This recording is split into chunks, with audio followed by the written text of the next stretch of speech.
Hello, everyone. Welcome to the 17th episode of Math and Beyond and this podcast. Today, we're going to talk with Christopher Oldnall. He's a PhD student in mathematics and he's doing research in causal inference, causal discovery. He is very interested into mathematical biology. And he's studying at the University of Edinburgh. So, the topic of today is causal inference and targeted learning. So, it is a little bit different from, let's say, the predominant subjects that we cover here on Math and Beyond, which are mainly, related to physics or cosmology.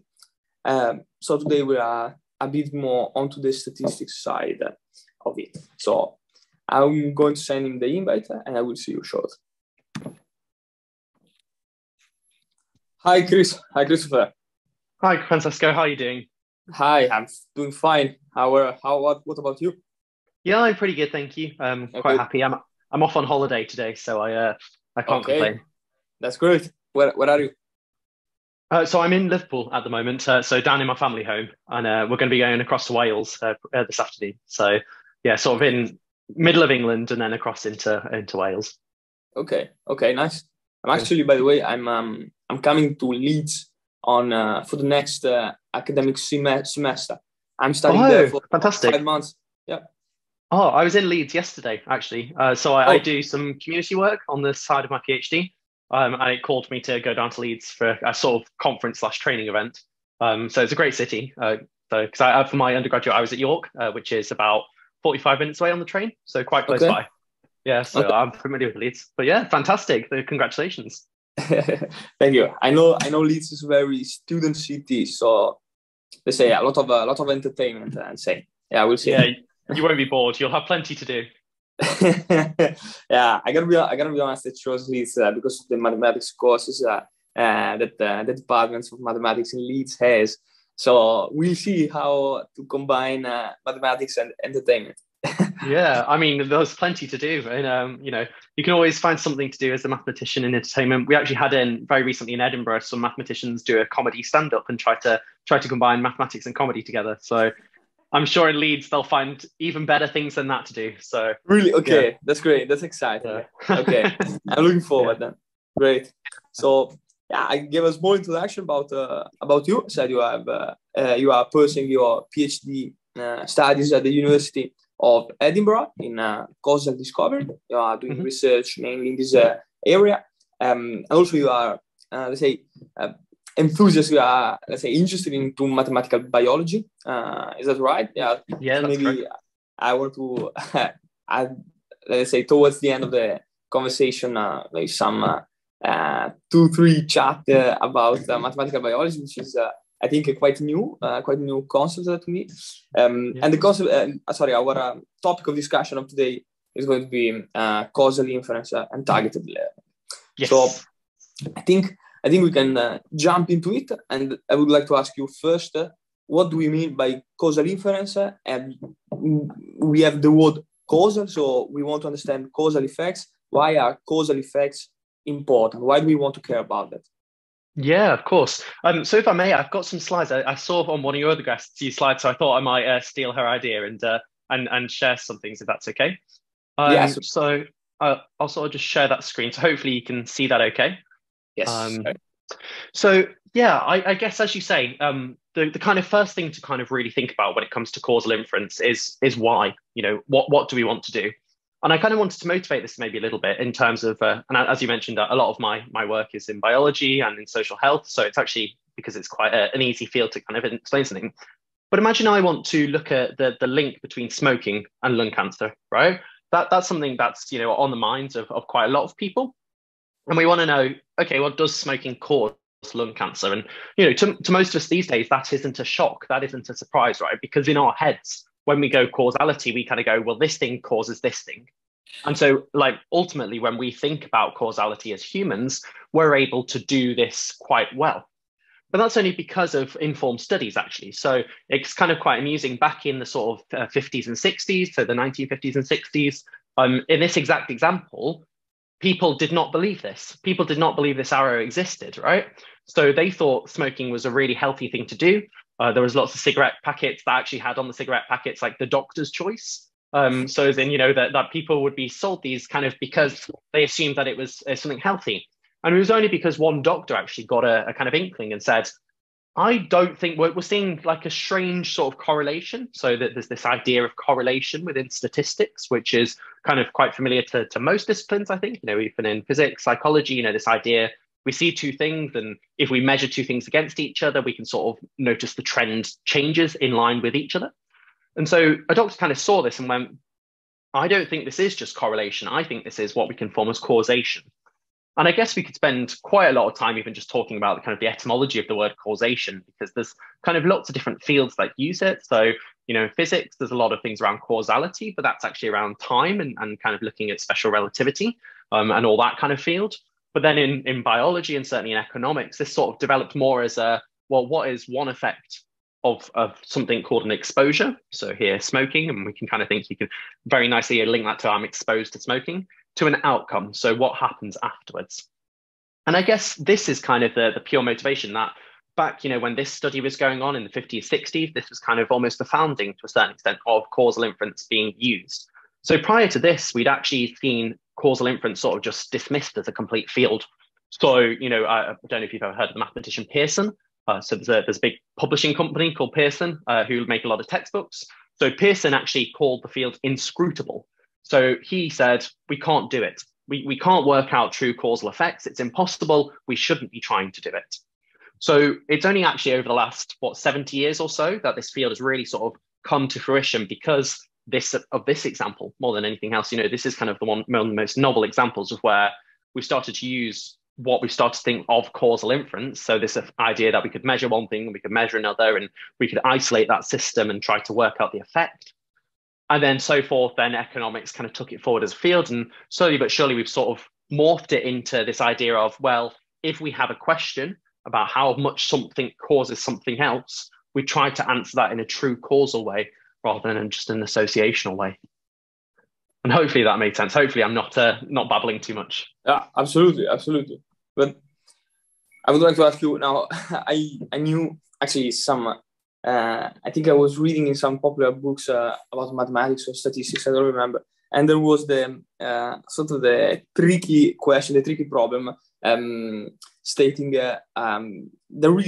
we see that there is a correlation between people eating ice cream and people being eaten by sharks.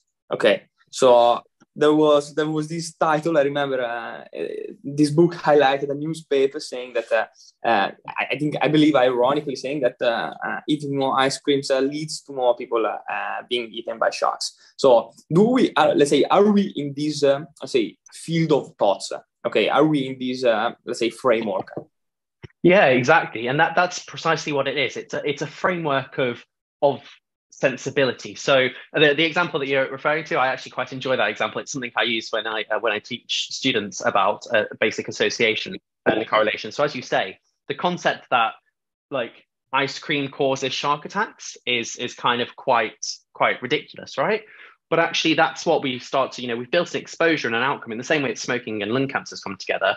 But we just haven't been sensible about it, right? So there kind of has to be a bit of human intuition that goes into this sort of thing. And there are also some other mathematical conditions that we'll kind of come on to later on. But initially, when one looks to try and find true causal inference, they have to be sensible. That is, you have to go, well, what makes sense for an exposure and an outcome? We there's no point in, for instance, measuring, I don't know, there's another fun graph that sort of shows the number of drownings versus the number of Nicolas Cage movies and all these kind of examples where, then it's just ridiculous, right? That we know for a fact they're not, I mean, if they are, then we're living in the Matrix, but, like they're not connected in any sort of way. But it is a sort of framework that we start to build where, as you say, we have to identify some sort of exposure and outcome. And only then can we start to then say, okay, how do we estimate the effect? So Box kind of came up with quite a good framework in terms of this. So there's kind of a statement of a quantity of interest. So it's a case of what do I want to find out? And, in our setting, that is the causal effect. So more precisely something called the treatment effect, which we'll come on to later. But then also kind of past that, once you've precisely stated it, you then also have to consider a lot of other things. So, you have to consider then your model that goes with the statement of interest. So the quantity of interest rather. So what model are you then going to look at? You then have to think about estimation. So you then have to think, okay, well, how do I estimate that quantity? And then finally, how do I verify in some way that what I've done is correct? And do I need to go back to the start? So as you say, it's a bit of a framework that lots of statisticians pick and choose a little bit, which is where maybe, without sounding too shady, the field gets a bit dodgy sometimes, because some people, will very happily do some of those steps, but not all the steps, because they don't particularly understand that they shouldn't, or that they shouldn't just pick and choose, and that it is a whole procedure that you have to go through. Okay, and you mentioned before that indeed we just said causal inference is a framework, and my intuition, let's say, makes me grasp causal inference as, let's say, not a, not do not take my words literally, not a subject per se, but sort of more as a tool to study, grasp, infer statement and relations within subjects and field. And you mentioned before that we find, at least that's also what I really like to read about, causality in physics. Okay, so special relativity and this kind of stuff. But do we find, or actually, let's say, in which field do causal effects, do causality is, let's say, most relevant, most important? Let's say, it is most relevant, are most relevant to study. Any other field, of knowledge? Yeah, of course. So, I mean, without sounding too cliche, I mean, personally, I think it's important everywhere. But I think as someone studying causal inference, I would say that. So I think that there's kind of three main uses that we've seen. So the biomedical use is very vast. So causal inference has really grown in the field of biomedicine. And that's just particularly because the way that we have, as humans, wanted to know more and more about ourselves, we've started to create bigger and bigger studies. And in particular, causal inference is a field that requires a lot of big data sets. So for a lot of the estimation techniques to work, they need a lot of data. And so that's really important, because actually it means that when we estimate, we have to be careful about what our data size is. And we can talk about that slightly later on if you like. But in particular, that's why biomedicine has really picked up causal inference, because it can do the scale that it needs for causal inference to work. But that isn't the only place. So my supervisors, I work with Dr. Sjoerd Beentjes, and then also I collaborate with Dr. Arthur Kramser, and they together wrote a very interesting paper which actually looks at particle physics. So it looks at the interactions between different particles, and actually how you can really start to infer causal inference and quantities of interest that we wish to get out of causal inference in a biomedical setting. That is the treatment effect. So, that how much does one thing cause another, or cause another thing to change? That you can actually do this in the particle physics setting between particles. How much is one particle in a high dimensional setting going to affect the other ones around it? And so you can start to really apply this to anything. And I guess that the place where it was being applied the most is kind of the field of economics.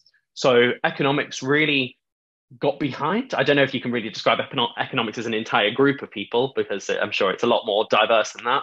But kind of the economics community in the 70s really got behind causal inference as a field, and really decided actually this could be useful for what we do.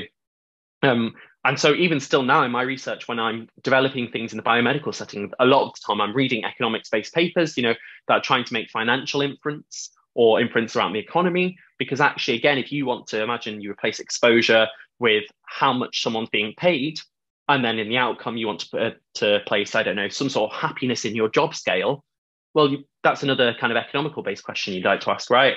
How much does someone being paid cause their happiness to change? So what is the treatment of payment on happiness in a job? So as I say, economics is a big field, and they're sort of the three main ones, but I've seen it started to be used in other places. So psychology has started to kind of really pick this up, because psychology is getting bigger and bigger in terms of kind of wet lab experiments that they're doing. They're no longer just conducting experiments on 3 or 4 people. And certainly psychology as a field, about 15 years ago, maybe had a bit of a replication crisis in terms of their experiments. And by that, I mean that basically people couldn't replicate the psychological experiments that were going on. And so none of the results were counted as trustworthy.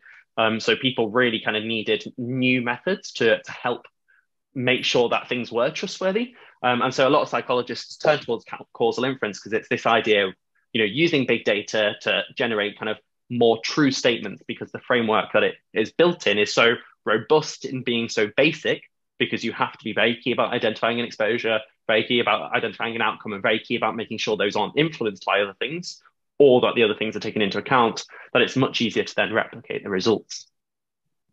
So yeah, I guess that's where it's all used. But obviously my favorite use is biomedical science, because that's the field I work in. Okay, we may come back to that a little bit later. But now I would like to ask you, how does causal inference work with high dimensional data? Because nowadays we have this claim of I think an assistant professor at the University of Durham in UK. He was giving a seminar at a university of Amsterdam here in Amsterdam. I went to see it. And then he had lunch with the host of the University of Amsterdam that was hosting him. And I joined, and so we talked. And he basically mentioned the fact that nowadays, it is very cliche to say that nowadays we have more and more data, whatever. Yes, of course. But he gave me this number, which I swear, to me, it was mind-boggling. He said, let's say, sort of a standard observatory with a standard telescope, so nothing LIGO or whatever about NASA. A standard telescope produces each night of observation some petabyte of data. And a petabyte of data is, for those of you who don't know, it's 1 million gigabytes. Okay, it's hundreds and hundreds of terabytes. And I was like, this is mind-boggling. So how does it work with high-dimensional data causal inference? Yeah, what's going on here? I guess it's a good question. Well, so I might just sort of go down a little bit in terms of this. So, because I think this maybe helps to aid the example that I was looking at before. So, as I sort of alluded to a little bit, that causal inference is a field that is built on having lots of data. So a lot of the estimation techniques that, again, we'll kind of touch upon later, do better. And this is because a lot of it sits behind this concept of asymptotic statistics. So that is to say that we can shrink error on our estimates. So you imagine that I've kind of got a nice estimate. I don't know which way around you want it, but I've got some estimate in the middle and some error bar, right? And the idea is that all the stuff in causal inference, and certainly a lot of the estimators, can shrink in error based on a rate of 1 over square root of n. So that is to say that if I take a bigger size data, if I don't know, 4. So if I had 4 data bits, then my error bar would shrink by a half compared to 2. And so, as soon as I get huge bits of data, I can really shrink this error bar. And this is using basic linear modeling and other types of things without even going into targeted learning. So that there's a lot of kind of hype around using as much data as possible, because then we get quite accurate estimates. So this is quite nice, right? Because people don't want, like, you could go ahead and do causal inference with, 10 people, I don't know, you've got 10 students' grades, and you want to go, well, how much did my teaching, help those students? And I take those 10 students' grades and I take their grades from before and I try to work out some causal effect. But suddenly I find out, well, actually, maybe it was that it helped it by 10%, but it also could have helped it by up to 400% or minus 200%. So, you don't want that. But then suddenly I take every single student in the world and I look at the teaching efforts. And so I want to overall ask, how much does teaching actually help students do better? So I look at the grades before and I look at the grades afterwards, and suddenly in that context, I have, I don't know, there's what, 8 billion people on the planet or something. So, suddenly I have, about a few billion samples there. And suddenly I can go, well, I'm going to shrink this a lot more. So that is kind of why causal inference is linked to high dimensional data quite a lot, because it's this idea that the whole system and the whole modeling and everything is very much built on this foundation of error shrinks at a specific rate that is proportional to the data size that we have. And so you always want more data. There's kind of this idea that more data is always good. The only time that is bad is when sometimes you misspecify a model. And we'll talk about that in targeted learning, because there's a very fun example that I can talk about in terms of where actually having more data is bad. Again, because of this error shrinking. But we'll loop back to that. But I think this kind of like maybe starts talking. I've maybe jumped ahead a little bit in terms of what talking about causal inference. But imagine for some reason I have something like socioeconomic status, right? Now, socioeconomic status could mean so many things, right? This could be, do I own a house? How much income do I have? How many jobs have I held? Do I have any children? Suddenly, I may be in this category alone. I could probably come up with about 20 if I really sat, but 20 different factors that actually, if I had this for every single person, I no longer just have, well, someone either smokes or not, or someone has lung cancer. I then also have all these other influencing factors. And so I've multiplied my data by 20-fold already. And if, I have a sample of 100,000 people, suddenly I don't just have 100,000, 2 columns of 100,000. I suddenly have 22 columns of 100,000. So, suddenly I have 2,200,000 or 2,200,000 bits of data in one single frame that's going to influence my individual answer. Because the idea of causal inference is we want to ask very specific questions where we get very specific numerical answers out. So suddenly I blow up huge, right? So even without trying sometimes to get big data sizes, I end up in a situation where, because I want to ask a sensible question, and because I have to take into account everything that is sensible to do with that question, I immediately get to high dimensional. And I mean, high dimensional can mean a lot of things, right? It can mean you can kind of have, if you imagine a big table of data, high dimensional could mean a lot that way, or high dimensional could mean a lot that way. So, suddenly in terms of sample size, I'm going to have quite a lot, because that's going to help my error shrink. That's the bit that helps that.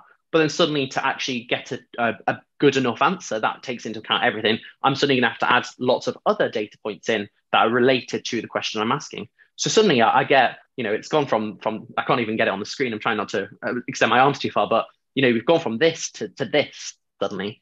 And that's all just in terms of just accidental to a certain extent. It wasn't even like I was trying. I was just trying to get a good estimate, and I was just trying to do it sensibly. So that's why there's such a hype and a link between causal inference and high dimensional data, because it's the way it works. I guess is kind of the statement I'd give out. But yeah, sorry, I'll pass back over. When I start to think about these things, and I went on a lab retreat last year called the Big Data Retreat, and we spent 3 days just trying to work out what does big data actually mean. Because no one really knows. It's because we can claim in causal inference we need big data, but is big data that way? Is it that way? Is it something else? Is it the magnitude of the data, the way that it was collected? It's one of these. I think big data and high dimensional data is still quite an intriguing topic about what that actually means. But for the purposes of causal inference and today, I guess we can imagine there's lots of data that way and there's lots of data that way. It's kind of a way to conclude. And do you believe that causal inference methods, let's say, have kept up the pace of arising dimensional data, meaning causal inference methods 20 years ago were some certain way with maybe less dimensional or maybe less quantity of data. Do you think that throughout the years we, let's say, kept up the pace of arising data with new and better and more refined techniques for causal inference? Yeah, I definitely think we have done. I think there's been a real shift. Once upon a time, we were just talking about treatment. How does one thing cause another? We'll still touch upon that shortly. But I think more importantly, we've then developed things like targeted learning, which we'll talk about, and this idea of, well, targeted learning is sometimes just referred to as TMLE, so targeted maximum likelihood estimation.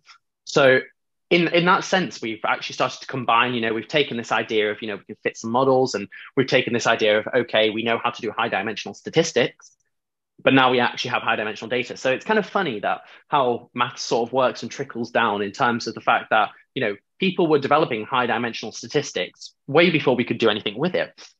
And to me, I'm very much an applied mathematician. I'm very much let's apply something, let's make a method specifically for a question that we have at that time.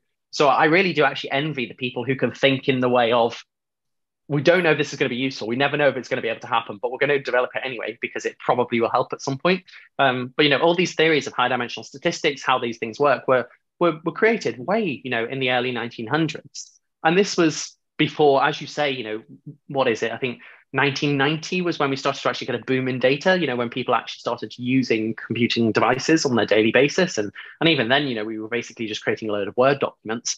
So it's kind of crazy how we automatically did that. So the methodology was actually already kind of there, which is quite nice. And causal inference, as you sort of described it, it is kind of a tool. It's meant to be just a development to statistical inference. It's meant to be taking statistical methods, but also causal thinking and combining the two. So in the same way that in statistical inference, we sort of take methods and apply it, causal inference is taking the statistical methods and applying causal thinking. So it's this idea that actually we've really, we've done quite, in my opinion anyway, we've done quite a good job at merging that quite quickly to react to the increasing size of data. I think the problem is going to start to come where we start to not be able to actually handle the sizes of data or be able to do things computationally quickly. Because as you can imagine, I've talked a lot about how we start to get a lot of columns and a lot of rows, in terms of sample size and covariates or confounders. And I'll touch upon what confounder is shortly.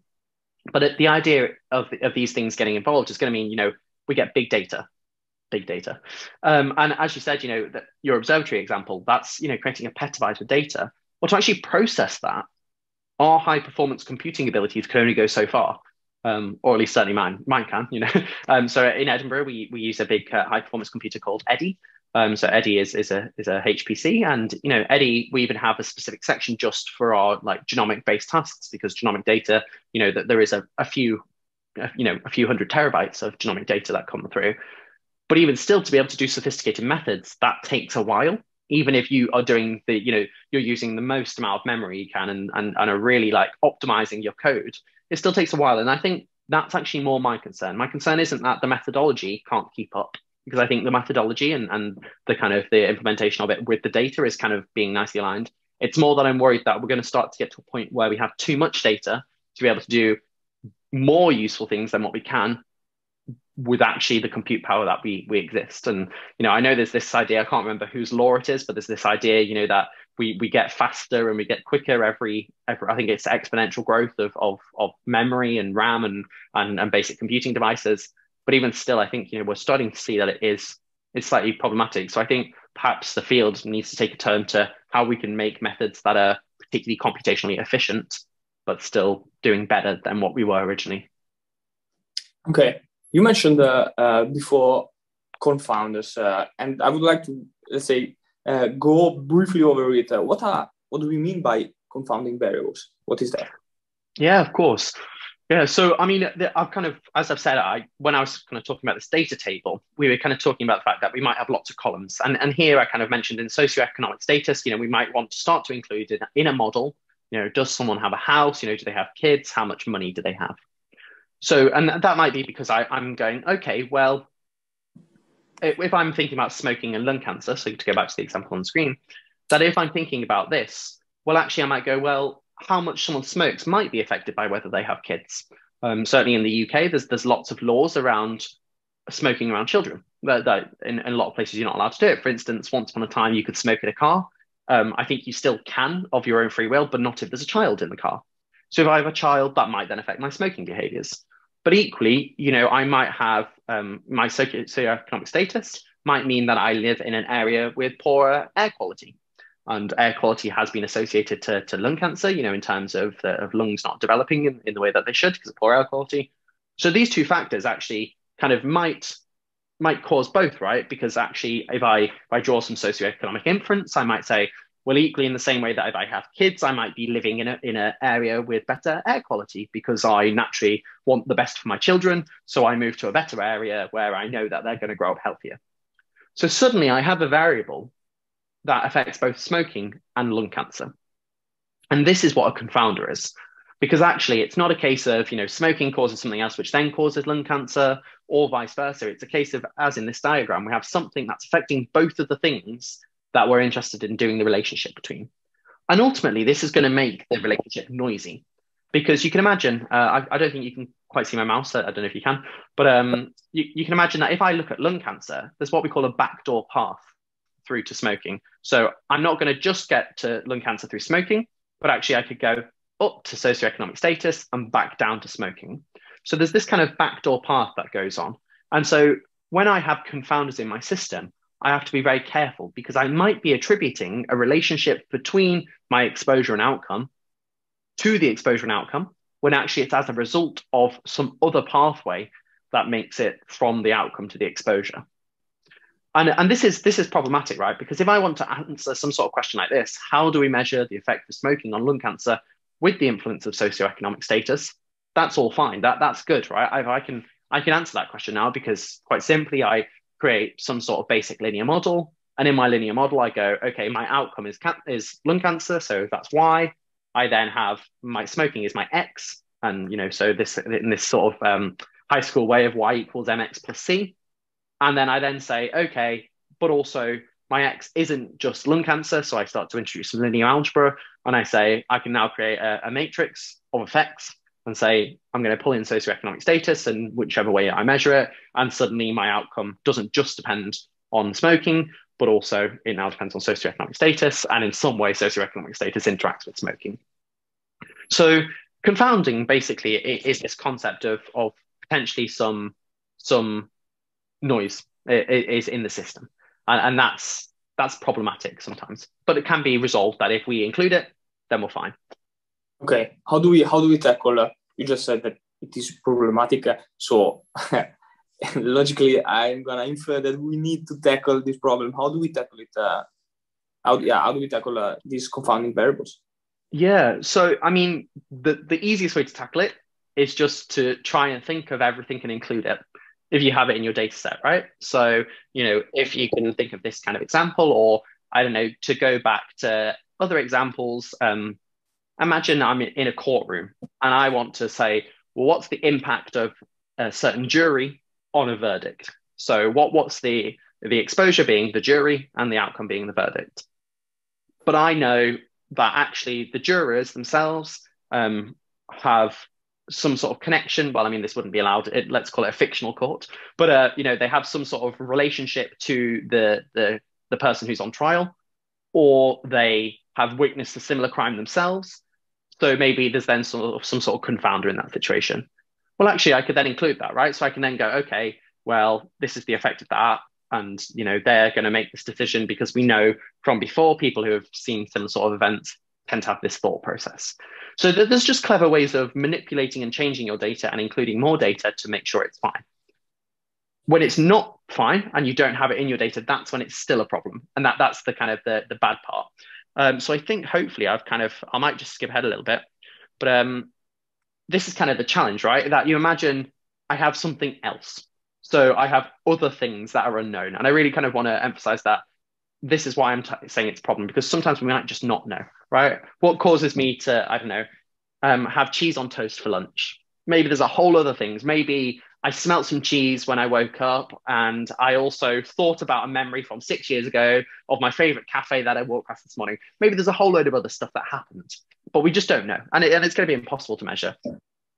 Well, this is where... Or maybe because we have a very bad taste in kitchen-wise, let's say. Okay. Yeah, I was going to say, maybe I just have strange taste buds. Maybe, yeah, I was going to say us British have very strange taste buds when it comes to, I was going to use the example of beans on toast, but I've learned that university saying beans on toast is not really acceptable. So, so I won't say from especially in front of an Italian. Hey, be careful. Yeah. I was going to say I'll try not to insult you food-wise. Yeah, maybe I'll stick away from food-related examples. But either way, so we actually have some extra theory that we can bring in with causal inference, and this is the idea of an instrumental variable. So an instrumental variable has kind of three specific properties, I guess you could call it. So we want this variable that we're kind of sticking on the outside of our model. So we've still got this smoking and lung cancer, but now just the confounders are unknown. That we need the instrumental variable to firstly be associated with the exposure. So it needs to be linked to the smoking in some way, which is sensible, right? Because why introduce something that's completely, if I'm wanting to look at how many cows are going to give birth at a weekend, why am I bothered about how many shops are in the local area? So it's an idea of attaching something that is useful. But we also have to have it associated with the outcome. So I've not got that as an arrow here, because that's kind of the third condition kind of clears up why we don't have that arrow. But you can imagine that the instrumental variable also needs to be associated with the outcome. But the idea is that actually we want this to be associated with the outcome only through the exposure. So that's to say that we want this variable, this extra variable, to affect the exposure, with the exposure to then affect the outcome. So that's very useful because we get to a point where we can say, okay, we've got something else now which we can condition the exposure on. But then the last condition is that we want the instrumental variable to not be affected by the confounders. So we don't want any arrow to exist from this question mark down to the instrumental variable. So it's not an ideal method. There is, and I'm sure that you can immediately see the plot hole that if we don't know if what's affecting the smoking and the lung cancer, how do we pick an efficient instrumental variable? Because how do we know that also isn't? And there are lots of questions. There's a couple of members of my lab group who sort of sent me into a bit of an existential crisis the other week when they started to question some choices in terms of biomedical instrumental variables, and part of me just thought maybe my work isn't real. Yeah. So the idea is that we pick a good instrumental variable, and this then allows us to condition the exposure on this, and in essence clears up the signal. So that this is a way of dealing with confounding as a problem if you don't know. So I mean, for example, in this situation, we'll talk a little bit more about what the specific of the biomedical situation is, but you can imagine for smoking that I can introduce a variable of, I don't know, whether my parents smoked.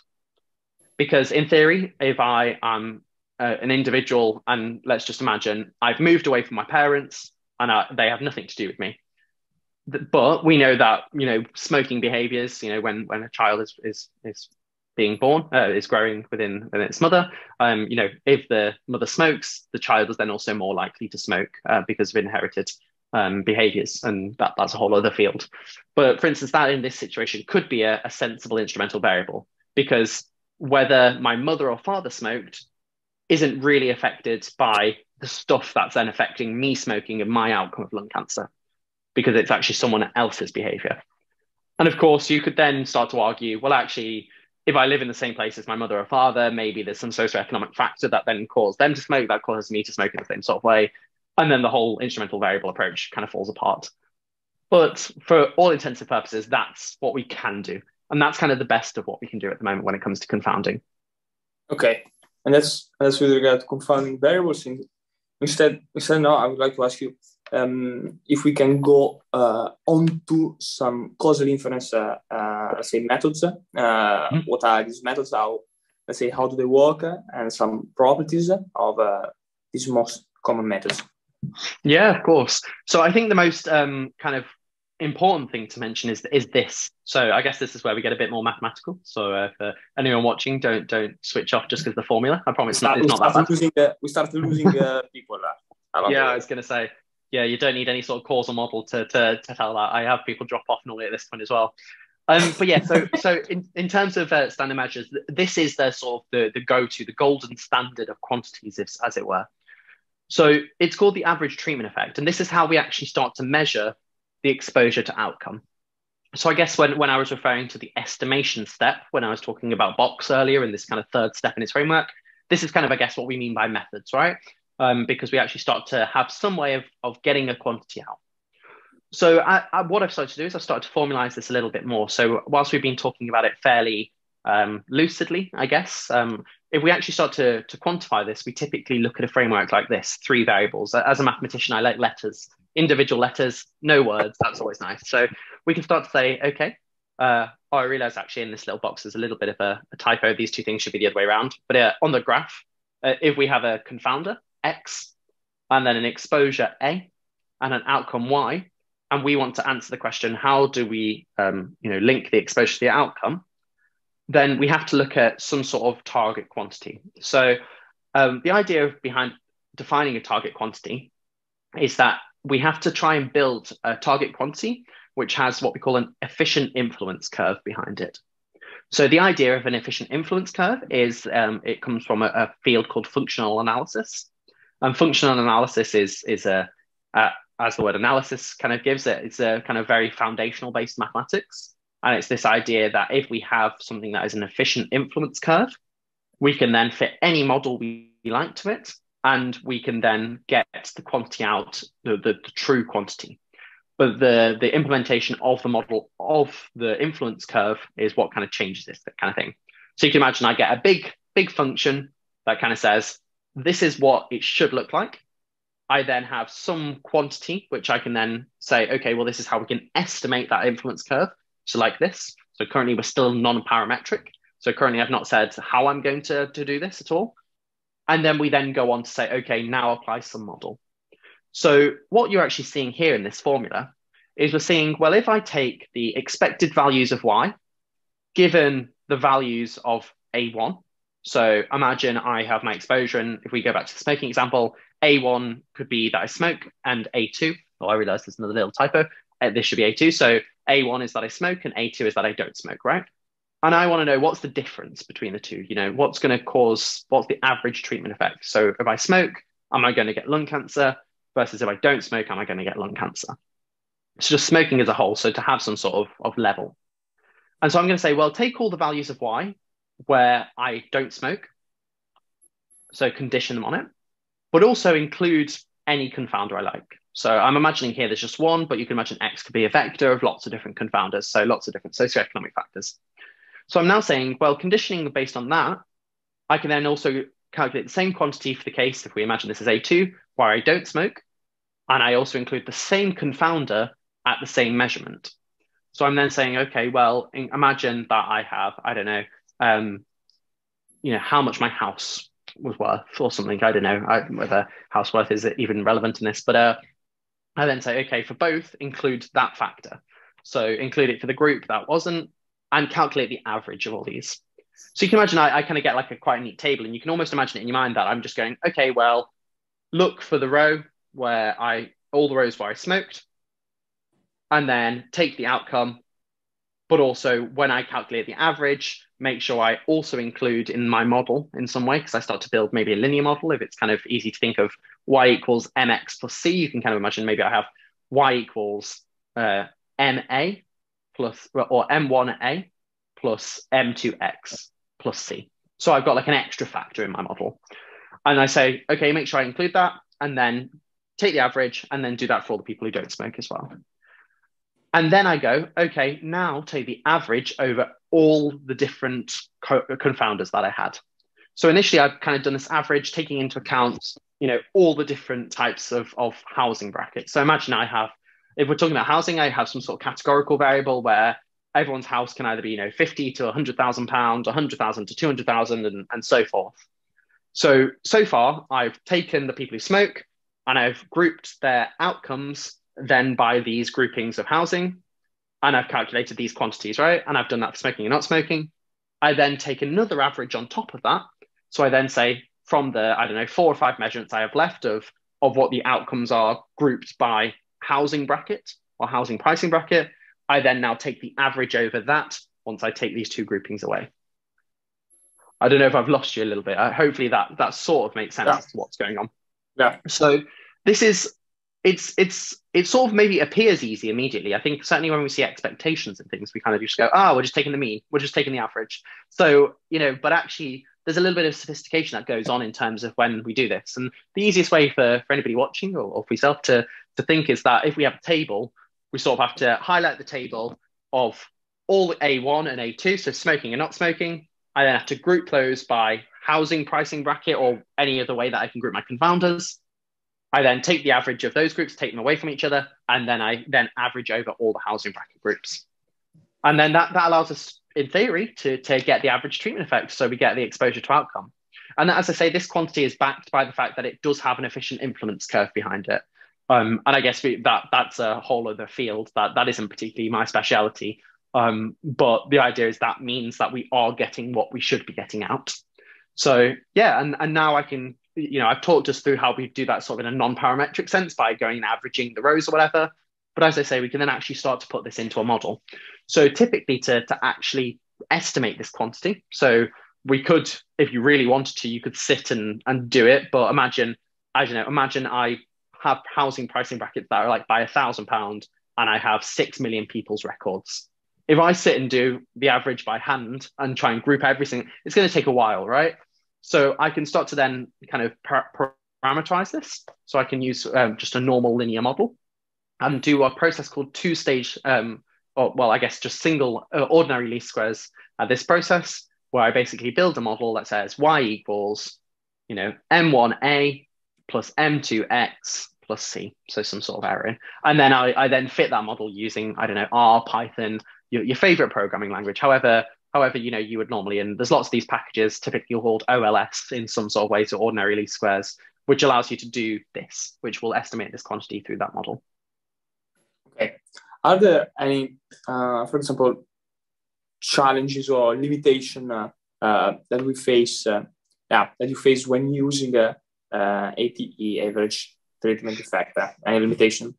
Yeah, so this whole thing, when I was talking about the fact that this error shrinks, right, with data size, it shrinks quite rapidly, I guess. It depends how rapidly you count 1 over square root of n.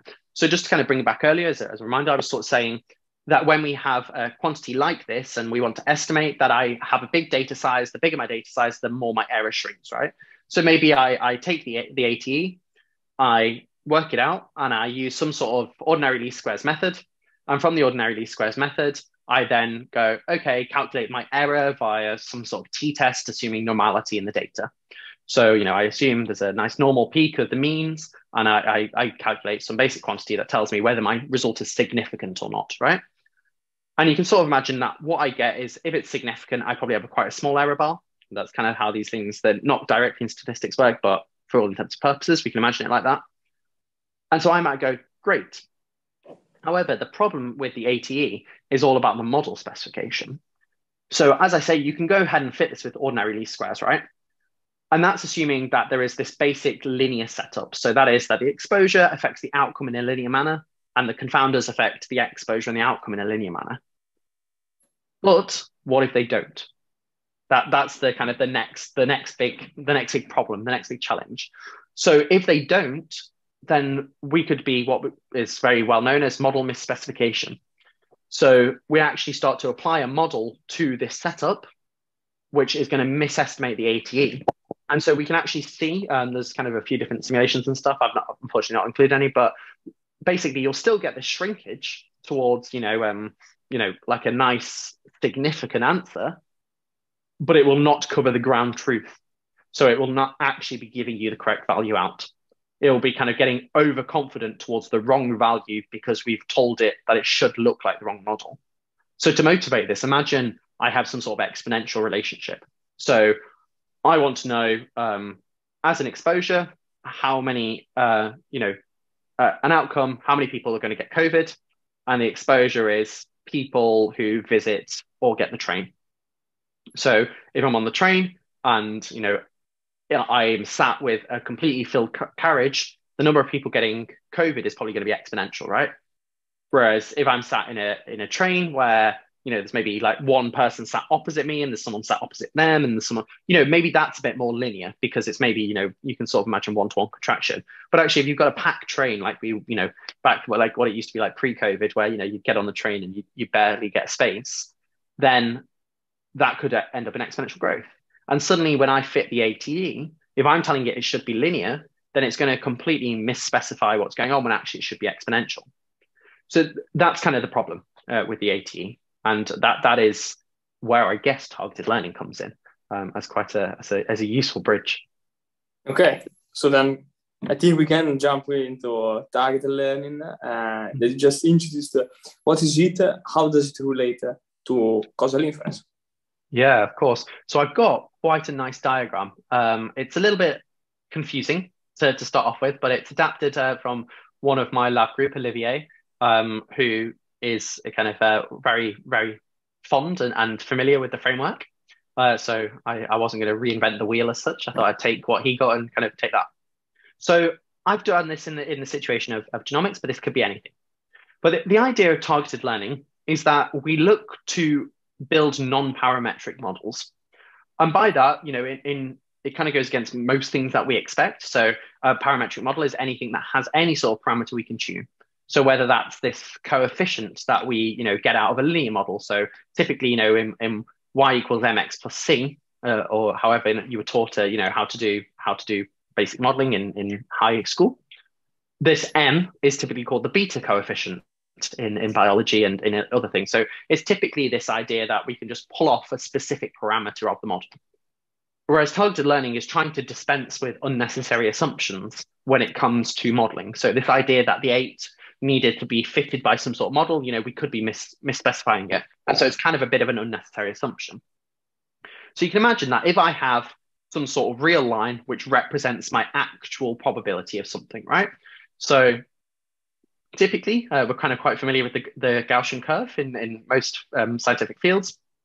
You kind of expect the outcome of some sort to be normally distributed. So where maybe lung cancer or no lung cancer, severity of lung cancer, where, maybe the central peak is, someone who is not got lung cancer, and everything left is, okay, even healthier lungs than the average person.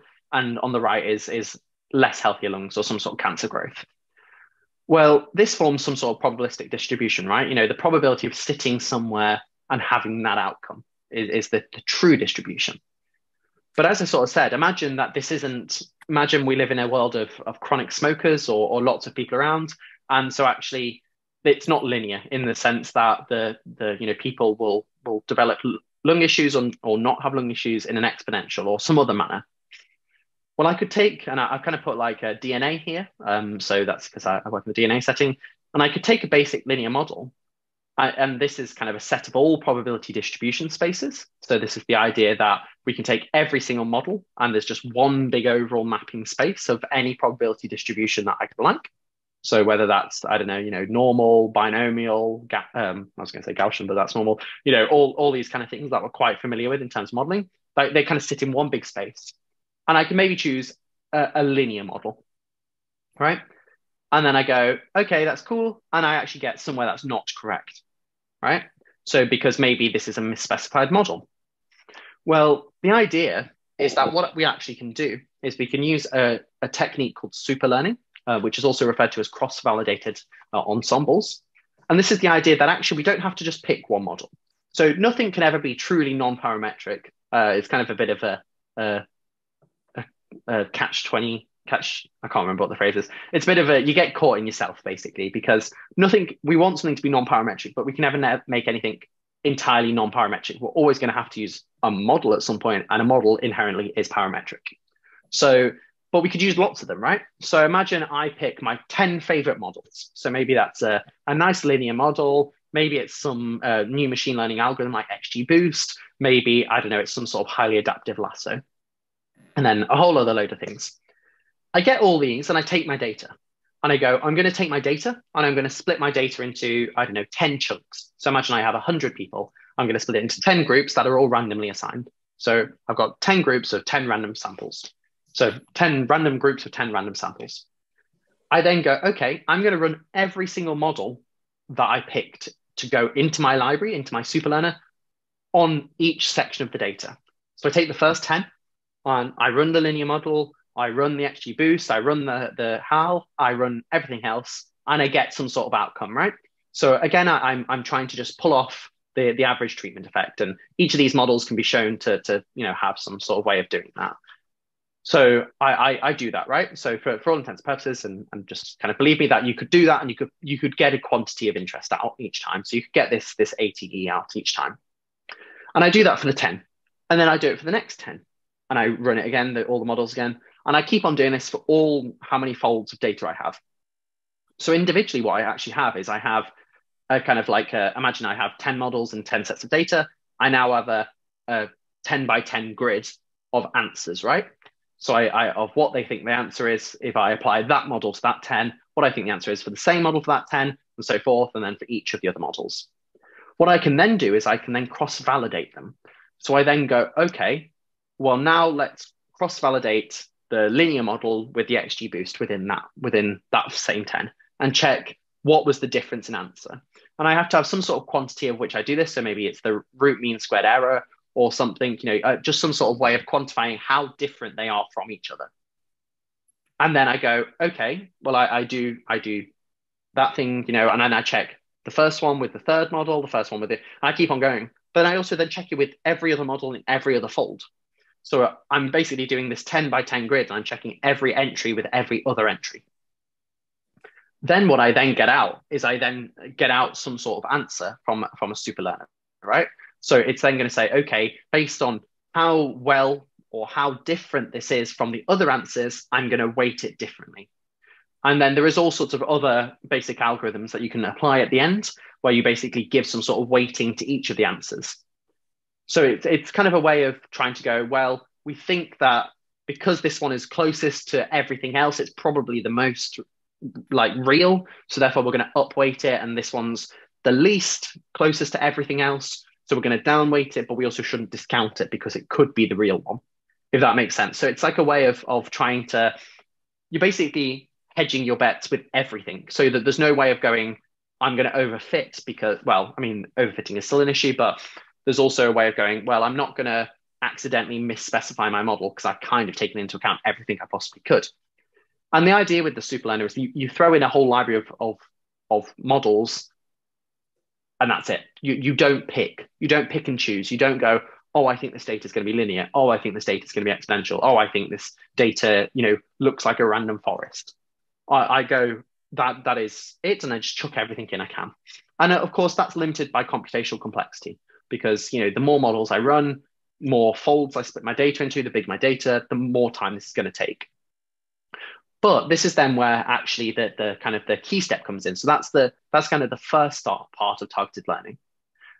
That's that big step, taking it to that point. But actually, this next bit is this targeted maximum likelihood estimation, so TMLE. So we have this idea in statistics of maximum likelihood estimation. So that is to say, we can find a maxima or minima within our data, and that is our efficient estimator. So the kind of, if you build some sort of curve or some sort of function, then the best estimate for that quantity sits at a maximum or minima. So we can still do the same then based off what we got in terms of the distribution of answers that came out of the superlearner. And we can basically, for the quantity we're interested in, build a curve that's based around the numbers, the estimates we got out for the causal effect.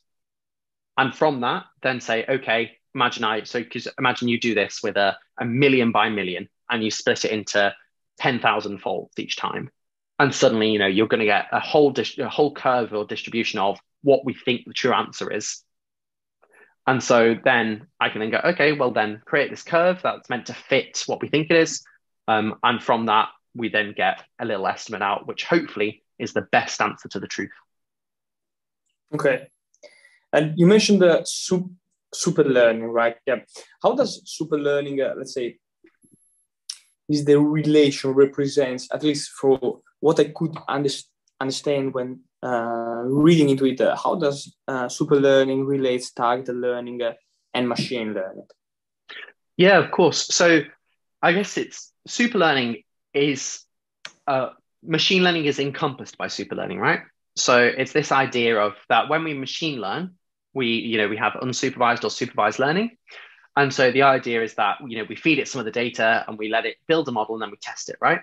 So the superlearning is kind of taking that one step further, because actually it's not expecting you to do some sort of test and train and work out how well it did based on the other stuff.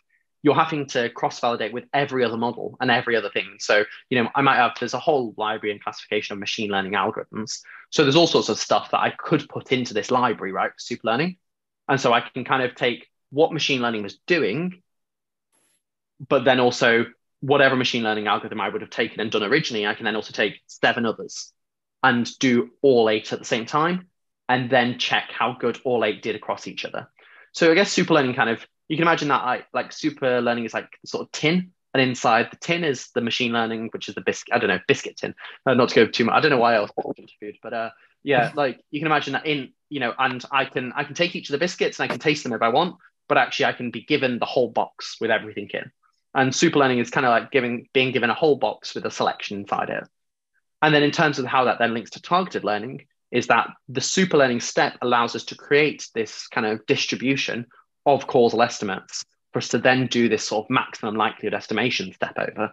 So to actually find out what is the best estimator for that quantity. So it's kind of a 3-stage process. Machine learning goes into superlearning, and then superlearning goes into targeted learning. Okay. Instead, another issue that I encountered frequently when reading about causal inference and targeted learning is the problem of selection bias. Can you describe a bit what is selection bias and how does targeted learning addressed? Yeah, so selection bias kind of comes in a lot of forms, to be honest. So sometimes it's with the data, but most particularly it's with the model. So the selection bias, which I think you're kind of saying you'd have come across, is this idea of model selection bias, right? So it's because we think that models should look like something. We just inherently have this idea, don't know where we got it from, but we just assume that things should look like something. And basically the assumption as a human race is that everything's linear. We assume it in everything.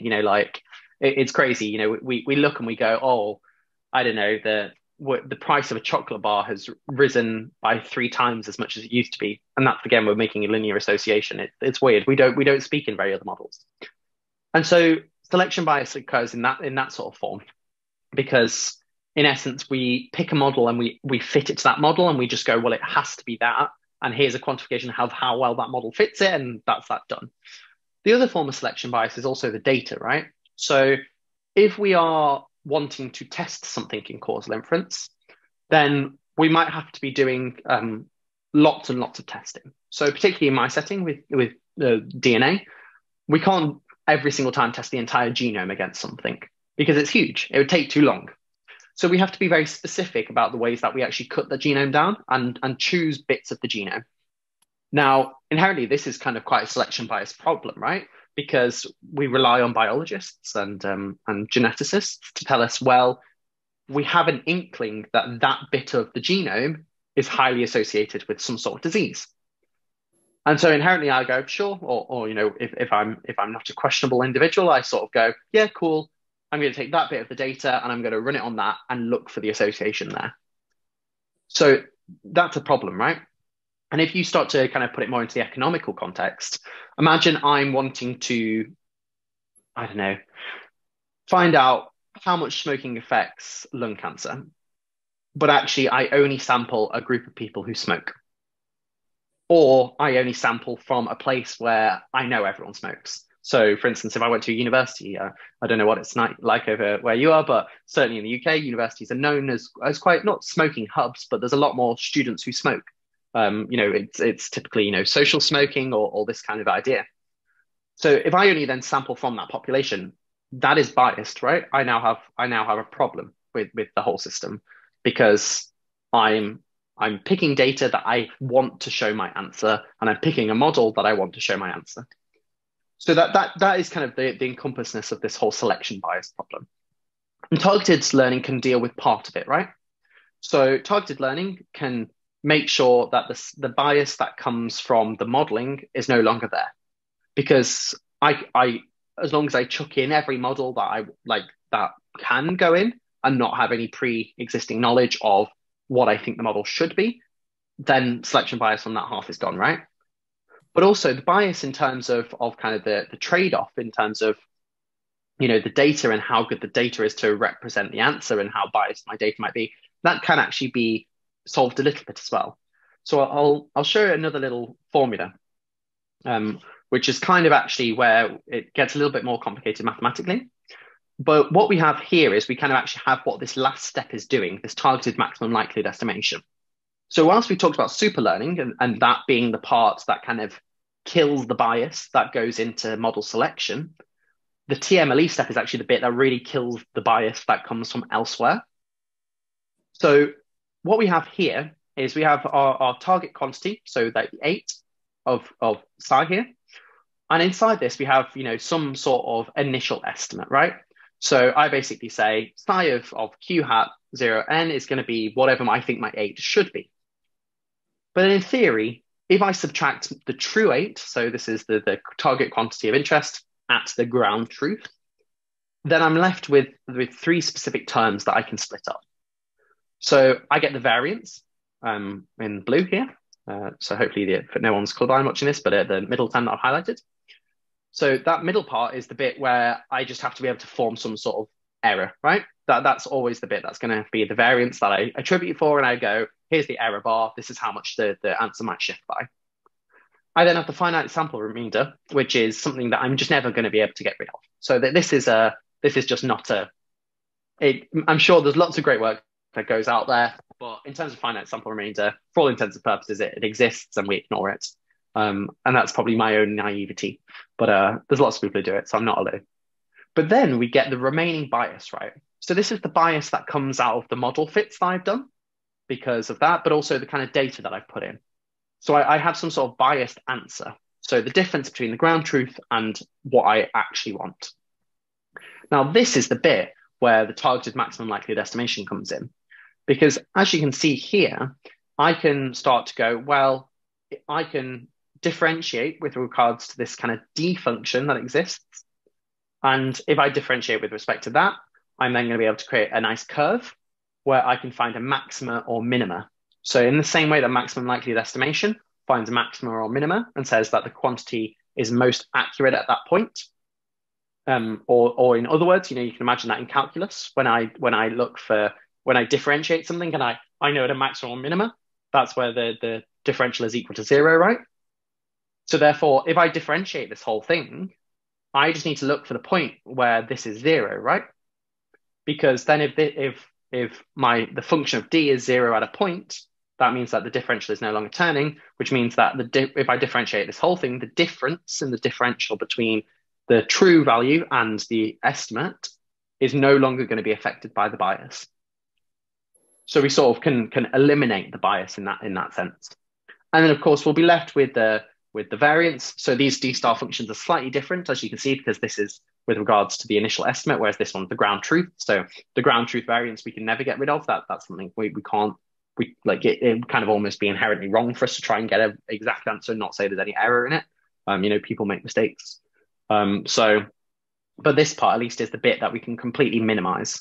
So we look to get rid of it completely. Sometimes it might not be dependent on what kind of function I'm using or what my data looks like. Maybe I get little jumps in data. Maybe basically, what I'm saying is maybe calculus sometimes doesn't work, and we have all sorts of methods in calculus for approximating what is near a maximum or minima and all this kind of stuff. So, but yeah, we try to eliminate that, and that's kind of why targeted learning can then help to address kind of lots of forms of bias, but in particular, it kind of kills that extra bias that kind of went into your data or went into what should be coming out. Okay. Do we have in this approach any limitation or challenges that, let's say, are still, vivid area of research, currently? Yeah, I mean, I think it's like, as I've kind of alluded to a little bit of time, computational efficiency. So as I sort of said, you can throw a whole load of algorithms in, right? But if I throw a whole load of algorithms in and want to do this on a huge data size and do the cross-validation step and then do the maximum likelihood estimation where, in some way I'm going to have to work out the derivative to find out the point, you start to see this is quite a long pipeline, right? So these things aren't quick. And I think that's the problem. And that's kind of the most researched area at the moment. And so there's kind of two components there. There's the targeted learning framework as a whole, but then there's also what goes into it. And there's kind of lots of individual researchers who work on lots of speeding up of different machine learning algorithms. And, typically all the kind of well-known parametric models. Just to go back to the basic linear model, they're normally quite quick. Like, as in that's not the slow part. It's all the other parts. If I put some sort of like random forest algorithm in, it's going to take me a while, and sort of talk about this in terms of sample size. Imagine I just have the basic relationship between X and Y, no confounders, no instrumental variables, nothing else going on. Then actually I can, run a linear model in a few seconds, maybe. It should be ridiculously quick, even on just a laptop. That's not even, so I've got a Mac, but it's one of the old Intel Macs and it should run, within a few seconds. Suddenly I throw a whole load of other models at it and it can take, 2 to 20 minutes. So you imagine that's just on a very basic model where I have two variables of, a data size of 10,000. So what happens when I then want to upscale that to an entire population? So in particular, the work that I work with data that comes from Generation Scotland and UK Biobank, which are two big biobanks that have 50,000 and 500,000 people in them, respectively. So what happens when I want to scale this up to 500,000 people? So I suddenly have 500,000 records and, I then want to do the same sort of thing. It's still, linear model, it's going to take 10 seconds rather than 2 seconds. But at the same time, then in the same way that 2 minutes was going to 20 minutes, suddenly, you're looking 2 hours to 2 days. And, suddenly we build this up, and that's the real problem with this. And the theory is sound, right? The theory is good. It's actually then just how we then go about executing the model part and that kind of stuff. And I think that's real active and interesting area of research. Not particularly mine, but it is an active and interesting area that someone could look at. Okay, that's quite interesting how this, let's say, sort of point is kind of recurring also in other area of research, for example, in physics, which is something that I think I've been talking about in the last episode with a researcher in astronomy, and we basically pointed out that with many regards, at least observationally, we are basically limited engineering-wise. It's not our theories per se are flawed, or we have huge holes. Yeah, sure, we have holes in our theories, but the current limitation, the biggest and current limitation, comes from the engineering side, which is, to be honest, quite frustrating because it is. It is just literally just a practical matter of how to get there. We know how we would be able to get there. We just have to practically find a way how to do it. But yeah, I guess it's just part of the evolutionary process, I guess. Yeah, I hope so. I hope it gets quicker. But I mean, most of the stuff that I'm running at the moment is not too bad. I can get it done within a week or so. So, that feels fast to me. In the same way that biologists have to go into labs and wait for cells to grow, and I don't know, physicists have to build big machines to make particles go fast. I guess this is my waiting time. So. Okay, and then I would like to go on to Mendelian randomization, which is this funky sounding term. But let's try to debunk it. What is Mendelian randomization? How does it link to targeted learning? Yeah, so I'll kind of show you this, which is quite nice. This is one of my latest figures. So as you can see, it looks very similar to kind of what we were looking at before, right? This whole setup of having an exposure and an outcome and confounders. And I sort of alluded a little bit towards this earlier, that there was maybe something biologically that's very useful. So say we have an exposure and outcome. So maybe maybe I'm in the situation where I have some sort of blood, and an outcome is whether I want to check, I don't know, do I get some sort of disease from having a specific blood type? But again, we've talked about the fact that there's all these confounders and stuff that really affects this relationship. Well, actually, what I can do is I can, as we've talked about, introduce an instrumental variable. But more importantly, doing so in the genomic situation is that we introduce the genetic variant, also known as a SNP, so a single nucleotide polymorphism. So this in itself is coined Mendelian randomization. So as you say, it's quite a funky sounding term, but there's not too much behind it from what we've already talked about today. So the idea is that we're just introducing this, and the reason we call it Mendelian randomization is because Gregor Mendel was he's often known as the peas guy. So he kind of discovered genetics through growing peas and all these different peas growing in different ways. But basically, he said that all our genetics are inherited uniquely at birth. So for that reason, they make a very good instrumental variable, because if everything is uniquely inherited at birth, because it's a combination of both your mother and father's DNA, it's completely random. It's not affected by any other confounder. So as we talked about earlier, sometimes in the situation of whether, my mother or father smoked or whatever, in that situation, it's a bit more difficult. Whereas here, this is very concrete in saying that it is not affected by any other confounder. There is, of course, slight, breaches to this if you really wanted to push the framework, in the fact that actually maybe we consider, I don't know, people don't mate randomly. Typically you pick who you want to have a child with most times, if you're lucky. And the idea that, people tend to, have children with people who are like-minded, come from very similar socioeconomic areas. So maybe if you really wanted to push the framework, you could say, well, technically it's not randomly assorted nature, because you've got two people who maybe are from a socioeconomic area, which then affects the exposure. But that is just where this is the existential crisis moment that my lab mates were able to get me to when talking about this. But I think for all intents and purposes, we assume that there is nothing that could affect this random assignment. And we just assume, for the purposes of Earth, there's a good enough amount of people that it is roughly random. So with this, we then have this idea that we can then condition the exposure on the instrumental variable, and then, work out the effect between the exposure and outcome, this green arrow so this one here. But of course, this calls for a little bit more of a developed technique, because this is still the average treatment effect we want to work out, but it's not the same quantity of interest. So we still want to, we can't use that same psi formula that we saw earlier. So this expectation of this difference of expectations, we have to do something slightly different. And actually what we fit is something called the Wald ratio. I know I've spared you on the mathematical details of the Wald ratio for all intensive sight purposes. But in essence, what you can imagine is that what we just start to do is we just start to do a ratio of two different average treatment effects. So on the top, we look at the outcome conditioned on the SNP, so the instrumental variable. So kind of this y given z, if you would. So imagine this is a z. And then we then on the bottom look at the expectation of the exposure on the instrumental variable. So if you want a given z.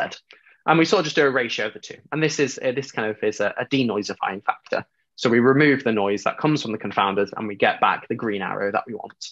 And as I say, this is called the Wald ratio. So you can always have a little look afterwards at the mathematics behind it. But in essence, we can then just fit it using a very similar process. If we kind of naively use linear models, in the same way that we looked at ordinary least squares, we could then use a process called two-stage least squares, which is this idea that we take a model, we look at building the exposure to the instrumental variable. So rather than it being y equals mx, you instead have a equals mz. So, some sort of coefficient based on how much the different instrumental variables affect the exposure. We then take the outcome of that model. So we then fit that back on the original data. And then we do exactly what we did before. And then we do the outcome based on the exposure. So we sort of just do a two process. So you can imagine we estimate this arrow to get back a rough estimated line of this. And then we do the same thing again. But of course, as we've talked about quite a lot, that's not ideal, right? Because maybe it's not linear. So that's neatly where it then comes back to targeted learning again, because actually we maybe just are being idiots. Maybe this isn't a good way of doing it. There's lots of things that kind of come into problems. Perhaps we have this extra red arrow that we're not meant to have, because we're only meant to be able to affect the outcome. The instrumental variable is only meant to affect the outcome through the exposure. So maybe there's some other pathway. Maybe there's lots of other things going on. Biologically, as humans, we're quite complex. So there's a lot that could go wrong. So targeted learning can kind of be useful here, right? Because what we know from targeted learning is we have to be able to specify a quantity of interest. Okay, we can do that in this situation. We have to be able to build an efficient influence curve. Well, you can take it from me that there does exist an efficient influence curve for this quantity. It's a very long derivation, but it can be done. And so once we have that, we can then fit whatever model we like to it, right? Because once we have the efficient influence curve, we can have some way of getting the linear model, getting the XG boost, getting the HAL, getting other lassos. We can then do targeted learning on that. So that's kind of where these two things can come together, because instead of just estimating kind of one quantity, we can kind of just follow the same procedure. It's not actually that different. We're just still having to, ensure the efficient influence curve is there, then pick a library of models to put in the targeted learning to fit this, and then do the maximum likelihood estimation like we did before. Okay, I do remember when you talk about the instrumental variable. It reminds me of the course of econometrics 2 that I just completed at the end of May. Yeah, I was going to say, yeah, well, you'll probably learn directly about instrumental variables, but maybe it's helped you question whether any of the theory was correct. So yeah, I was going to say, as I mentioned, economics really did pioneer the field for quite a while, and I've got a hats off to them for it. But some of the case studies that I've seen are certainly funky or interesting, and maybe the instrumental variables could be picked a bit more carefully. Perhaps there's quite obvious evidence of confounding on the instrumental variables, but that's not me being judgmental. That's just me making some observational comments. So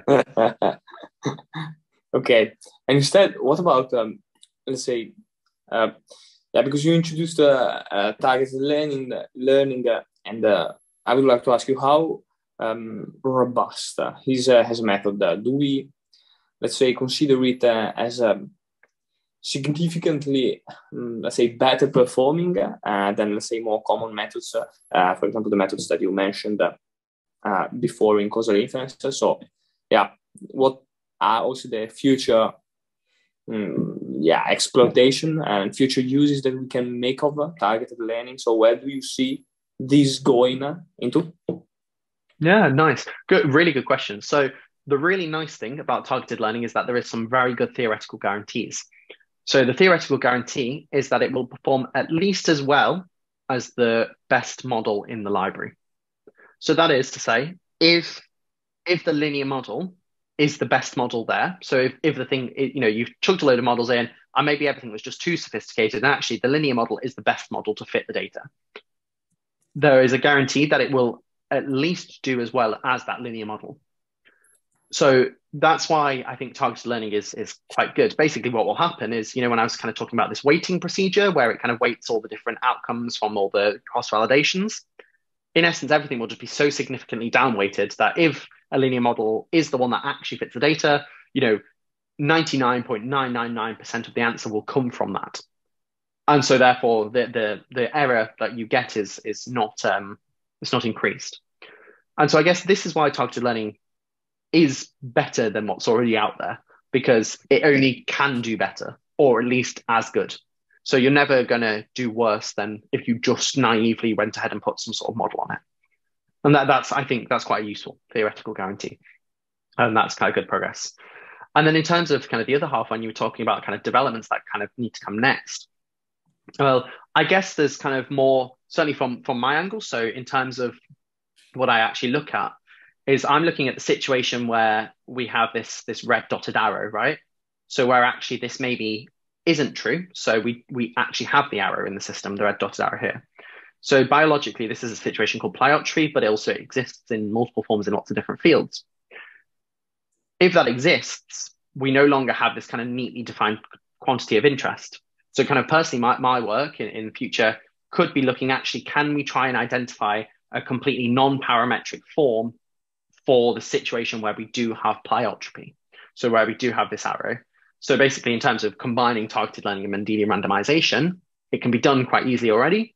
But actually, if we have this kind of very niche, well, not even niche, probably quite common, really, situation where this extra arrow exists, it wouldn't be doing the right thing, because still technically there would be model misspecification, but not on the terms of the wrong models being put in. It's just fundamentally fitting the wrong quantity because the influence curve isn't correct.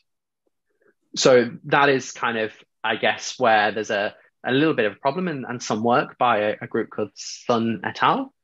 Sun, Wang, and Chechen, or I think I might have got the middle author wrong.